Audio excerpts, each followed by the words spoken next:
नृत्य तो एक साधना है जिसे पूर्ण समर्पण से ही पाया जा सकता है। और यहाँ रणबीर और प्राची हैं एक दूसरे की साधना। अब देखिए कितना मैनिफेस्ट किया है उन्होंने एक दूसरे को इनडायरेक्टली, और आ ही गए वो एक दूसरे के सामने। लेकिन कहानी में आए ऐसे ट्विस्ट कि देखिए अब तो हमें रहेगा उस दिन का इंतजार जब आएंगे ये फाइनली एक दूसरे के सामने। लेकिन क्या कुछ हो रहा है यहाँ आरवी और पूर्वी की कहानी में, लेकर चलते हैं आपको कुमकुम भाग्य के सेट पर। एक बार बोल दिया तुम्हारे लो मिडिल क्लास लड़की के साथ हालत किसी को नहीं चाहिए। Nobody is interested. सौतनों की टशनबाजी। जाओ ना, जरा सी भी गड़बड़ हुई ना सारा ब्लेम तुम पे आएगा। प्लीज अभी किचन में मत आओ। शुरू हुई किचन की किचकिच। नहीं समझ में आता। Tell me leave. जाओ शू। मोनिशा ने मारे पूर्वी को ताने। जी टीवी के सीरियल कुमकुम भाग्य में मोनिशा कोई भी मौका नहीं छोड़ती है पूर्वी को नीचा दिखाने का, और आज भी कुछ ऐसा ही हो रहा है। असल में घर पर आने वाले हैं कुछ इम्पोर्टेंट क्लाइंट्स एक डील के लिए। ऐसे में सभी घर वाले हैं काफी एक्साइटेड और साथ ही साथ हैं परेशान, क्योंकि क्लाइंट्स घर का खाना खाने जो आ रहे हैं जिसके बलबूते पर डील फिक्स होने वाली है। ऐसे में घर वाले डिसाइड करते हैं कि खाने की सारी जिम्मेदारी वो पूर्वी को ना देते हुए देंगे मोनिशा को, क्योंकि पिछली बार जो फूड पॉइजनिंग वाला कांड हुआ था उसके बाद घर वाले पूर्वी पर बिल्कुल भी विश्वास नहीं करते हैं। ऐसे में पूर्वी थोड़ी सी सैड हो जाती है, लेकिन मोनिशा बाजी मार ले जाती है और पहुंच गई है वो किचन में गेस्ट के आने की तैयारी के लिए और बनाने के लिए यमी यमी खाना। ऐसे में पूर्वी जब किचन में पहुंचती है तो उसे कुछ गड़बड़ नजर आती है। ऐसे में वो उस गड़बड़ को ठीक करने की कोशिश करती है, तभी वहां मोनिशा पहुंच जाती है जो उसे काफी खरी खोटी सुनाती है और किचन से 9-11 होने को कहती है। ऐसे में पूर्वी अब गुस्से में है मोनिशा के बर्ताव के बाद। तुम्हें मना किया था किसी की बात नहीं, तो बस हेल्प कर। और एक तो आ गई हो ऊपर से बीच में भी बोल रही हो। बीच में बोलने वाली क्या बात है? बेटा मैं तो सही कह रही हूँ। हाँ पर क्यों कह रही हो तुम?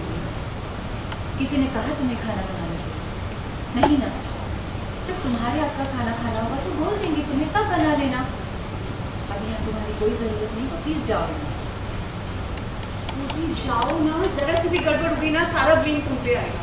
प्लीज अभी किचन में मत आओ। एग्जैक्टली, मैंने भी यही कहा था। क्योंकि देखो यही खड़ी तुम चाहते हो यहाँ से। एक मिनट, ये किस तरह से बात कर रही हो? सिंपल हिंदी में बात कर रही हो। क्यों बोल रही हो ये सब? और मैं क्यों चाहूंगी डील नहीं चाहती हो, इसलिए कभी तक यहाँ खड़ी हो। और अगर नहीं चाहती तो जा यहाँ से, गेट लॉस्ट।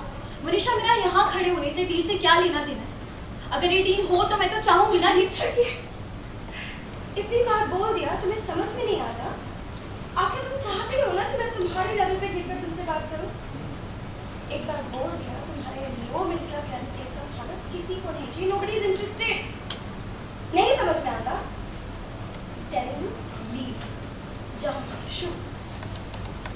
जाओ नहीं, कितनी बार बोलना पड़ता है? कोई नई प्रॉब्लम नहीं है। जाओ। शादी खत्म हो चुकी है तो ऑफ कोर्स नया ड्रामा स्टार्ट होगा।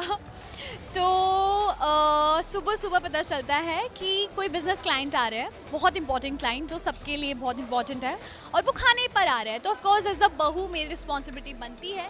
लेकिन जो पास में फूड पॉइजनिंग वाली चीज़ हुई है उसकी वजह से हलीन माँ थोड़ा मुझे टॉन्ट करती है कि तुम खाना नहीं बनाओगी, क्योंकि हमने देखा किस तरह से तुमने इवेंट मैनेज किया था, वहाँ पे खाने में गड़बड़ हुई थी। तो कहीं ना कहीं मुझे हर्ट हो जाता है। तो अगर पूर्वी नहीं है तो मोनिशा वो चांस नहीं जाने देगी। मोनिशा बोलती है मैं खाना बनाऊंगी। और यहाँ थोड़ा टाइम रह के मुझे पता है कि यहाँ पे काम कैसा चलता है, किचन में कौन क्या खाता है, मतलब बेसिक चीज़ें, किस तरह का तेल यूज़ होता है, क्या मसाले यूज़ होते हैं। तो मैं किचन में आती हूँ, मैं देखती हूँ कि कुछ गड़बड़ है और मैं उस पर पॉइंट रखने की कोशिश करती हूँ, लेकिन मुझे किचन से बाहर निकाल दिया जाता है कि तुम अलाउड नहीं हो यहाँ पे। तो मोनिशा को एक्चुअली खाना बनाते आता नहीं है, जहाँ तक मुझे पता है। मैं आरवी को बोलती हूँ कि उसको खाना बनाने तक नहीं आता तो क्या मैनेज करेगी, बट आरवी वो मोनिशा की साइड लेता है। तो नाउ पूर्वी इज़ वेरी हर्ट तो ठीक है, उसने ये सोच लिया कि वो मदद करने की कोशिश कर रही थी, लेकिन अगर किसी को उसकी मदद नहीं चाहिए तो अब किसी ने मदद मांगी तो वो नहीं करेगी। पर इन सब के बाद पूर्वी ने अब डिसाइड कर लिया है कि वो आरवी की हेल्प नहीं करेगी, क्योंकि उसे पता है कि मोनिशा कोई ना कोई गड़बड़ तो जरूर करने वाली है, और यही बात वो अपनी बहन से शेयर कर रही है। मुझे पता है, लेकिन अब मैं क्या बोलूं? तुझे पता है मुझे इतना गुस्सा आ रहा है ना कि अब किसी ने मुझसे मदद मांगी मैं नहीं करने वाली। अरे मानो इम्पोर्टेंट क्लाइंट है, प्रोजेक्ट चाहिए, लेकिन इसका मतलब ये थोड़ी है ना। और वो आरवी, वो मेरी कोई बात नहीं समझता है। मैं कुछ भी कहती हूँ ना, हर बात को उल्टा लेकर जाता है और मुझे कहता है कि मैं सीधी बात नहीं करती। वाह, एक्चुअली मैं कंप्लेन लेकर नहीं जाती हूँ, खुद ही मुझे डबल बार पूछता है बोल क्या हुआ बोल क्या हुआ। तो मैं बोलती हूँ कि मोनिशा का क्या है यार, मुझसे ऐसे क्यों बात करती है। तो ऑफकोर्स वो मोनिशा की साइड लेता है। तो मैंने उससे यही कहा आरवी को कि ठीक है, तुम मोनिशा की इतनी साइड लेते हो तो मुझे क्यों इतना प्रॉब्लम मिल रही है सब जगह से। तो मैं यही बोलती हूँ कि ठीक है, तुम कुछ नहीं बोलोगे, तुम मेरी साइड नहीं लोगे, तो अब जो भी होगा मैं खुद स्टैंड लूंगी, लेकिन उसके बीच में अब तुम नहीं बोलोगे। भाई मोनिशा के मनाने के बाद आरवी मान गया है और उसने मोनिशा को सारी जिम्मेदारियां दे दी है गेस्ट की आने की तैयारियों के लिए। तो भाई अब देखना होगा कि गेस्ट आने के बाद मोनिशा क्या गड़बड़ करती है और पूर्वी क्या आरवी की मदद करेगी। मुंबई से रोशनी विश्वकर्मा के साथ ब्यूरो रिपोर्ट। हम तो 24/7 लेकर आते हैं आपके लिए एंटरटेनमेंट की धुन। तो अगर आपको ये वीडियो पसंद आया है आप इसे लाइक करें, कमेंट देके अपनी राय ज़रूर दें और ऐसे ही एक्सक्लूसिव कंटेंट के लिए हमारे चैनल को सब्सक्राइब ज़रूर करें।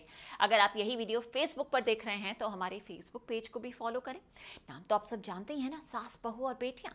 और अब तो हम पहुँच गए हैं आपके व्हाट्सएप पर भी, तो जल्दी से अपने व्हाट्सएप पर जाइए और हमें फॉलो कीजिए। और हाँ, अब आप हमें सोशल मीडिया और GNT के साथ साथ देख सकते हैं आज तक इंटरनेशनल पर भी। यानी अब तो हम अवेलेबल हैं आपके लिए 24/7।